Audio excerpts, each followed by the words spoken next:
Any guesses as to what's in this package? Yeah, now we're getting there. Hang on. You guys do this by themselves? This is not Two guys. one person's job, right? No. Certain things you can do by yourself. This ain't one. So I'm going to be cutting a scene of us unboxing it. I love the crate. It was very exciting. That was definitely the most unique crate we've received for the whole build, 100%. Cool. And then us hanging it. Yeah, I'm happy with that. I'm snug on all mine. That's a prop.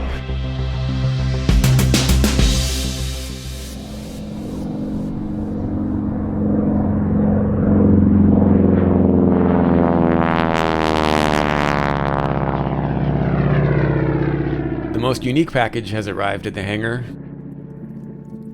This episode of the build vlog will address questions such as aluminum versus composite and certified versus experimental props.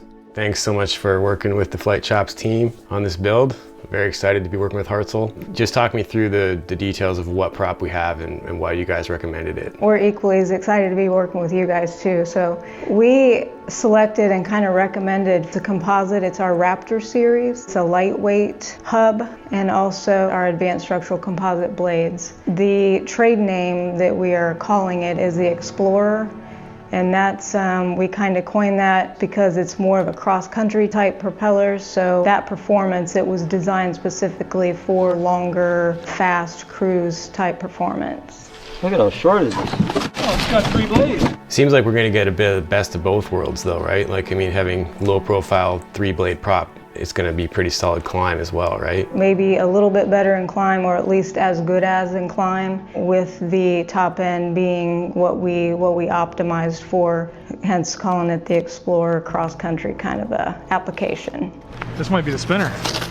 I mean, that's primarily the mission I'm going to use the airplane for, but what I'm so excited about is that, I mean, you ask pilots what they want and almost everybody says a mission profile that essentially requires a hangar full of like 4 airplanes, right? The RB-14 is 2.5 of the 4. Like it can't go land on crazy rough strips, and it can't land on water, and it can't carry a ton of stuff. It can do aerobatics, and it's also a solid cross-country platform. So for me, it ticked off most of the boxes. Christmas morning.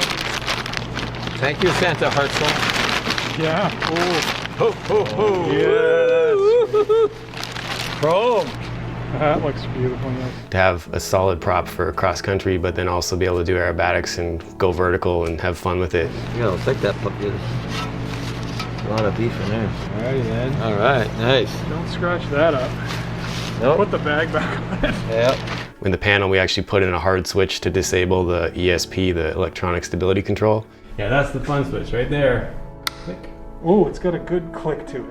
So we're gonna be able to do fun things, crazy fun things. So up is disabled, right? This is disabled here. Right, cool, perfect.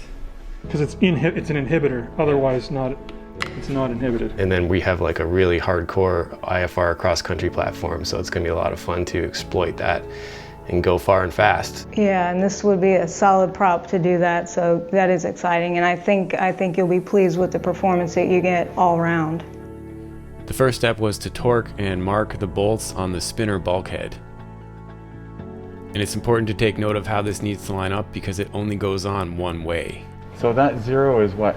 So I'm not going to go way into the weeds on this, but the bottom line is it's important to pay close attention to the drive bushings that index the propeller with respect to the engine crankshaft. You take the weight, I can get the bolts going. You got the weight? Yeah.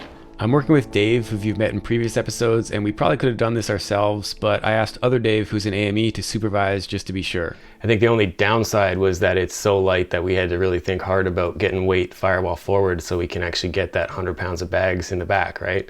But Right. it allowed us to put some things up front that maybe you might not want to if you didn't have a light prop. So we went with a backup alternator, and we ended up keeping the heavy battery up front, even though we could have gone with a more modern, lighter battery. But we're like, we need the weight, so we're gonna keep it up there and see how that goes. Right. The manual for I guess this is all your props, right? But I was impressed with how much information there was related to the prop. Is there any gotchas or things that people should know with this type of a prop? Is it more delicate, or is there anything to think about for managing and using it? I would say it's definitely not more delicate. It's actually very durable. The one thing about the carbon fiber and the advanced structural composite propellers is not only is it very durable, even more so really than aluminum, it's also very repairable. Yeah, we're moving the engine. Careful. So each time we moved it, we kind of moved it back. So does that that doesn't really fix the fact that we moved it? That's not, you hardly moved it. You moved it back and forth 1 inch. Yeah.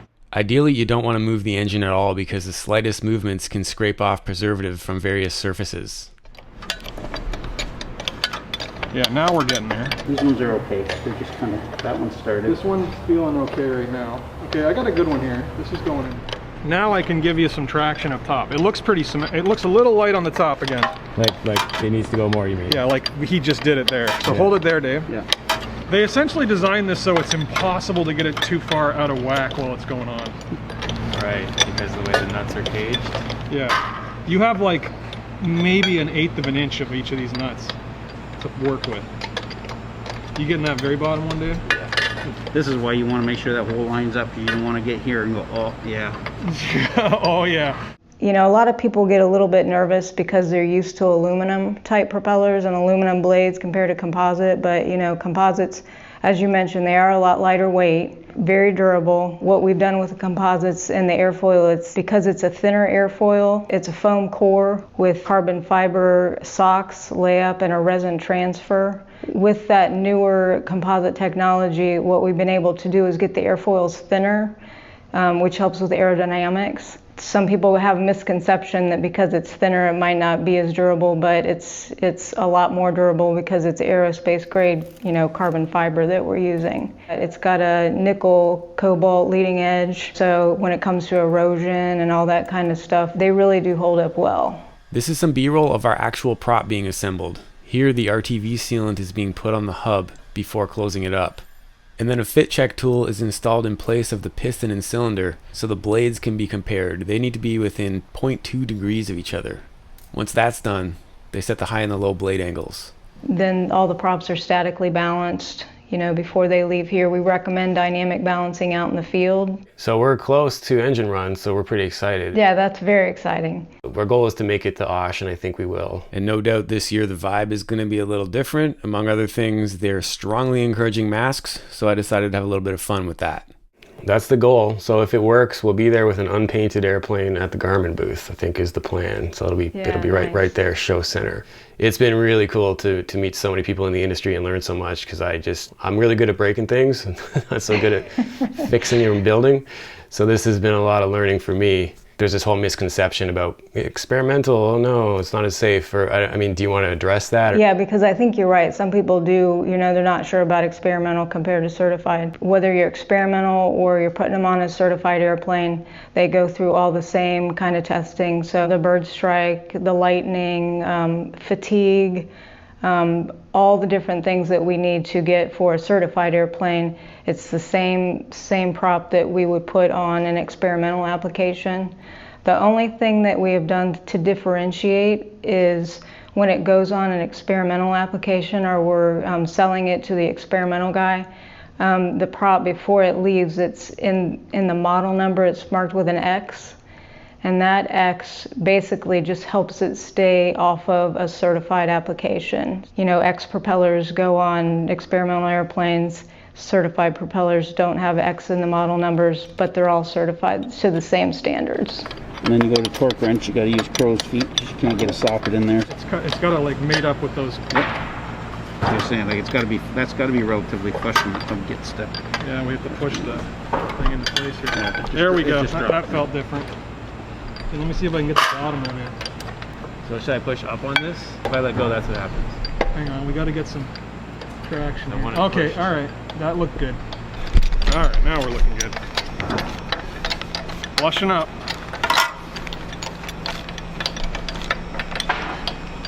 All right, Steve, get the keys.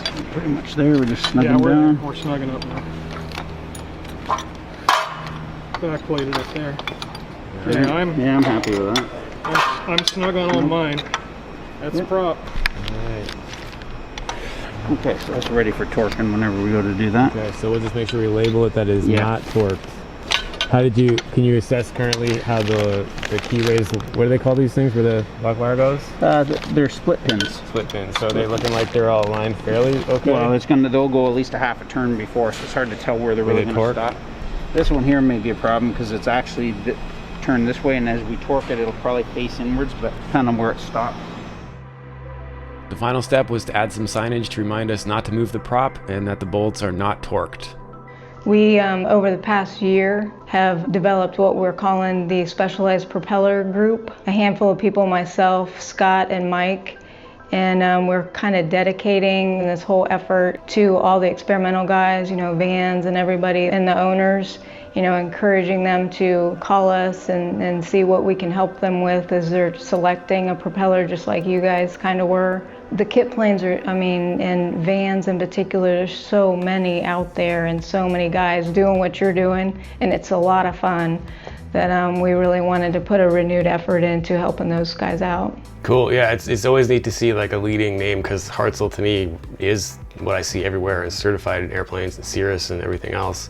So to see you guys, you know, embracing the experimental world, which it gets a bad rap on some level. Like obviously there's a spectrum and there's some experimental stuff that goes through less rigorous testing. So you can find yourself in a situation maybe where you didn't have, like for instance, control cables, right? We have a lot of freedom, but we could choose.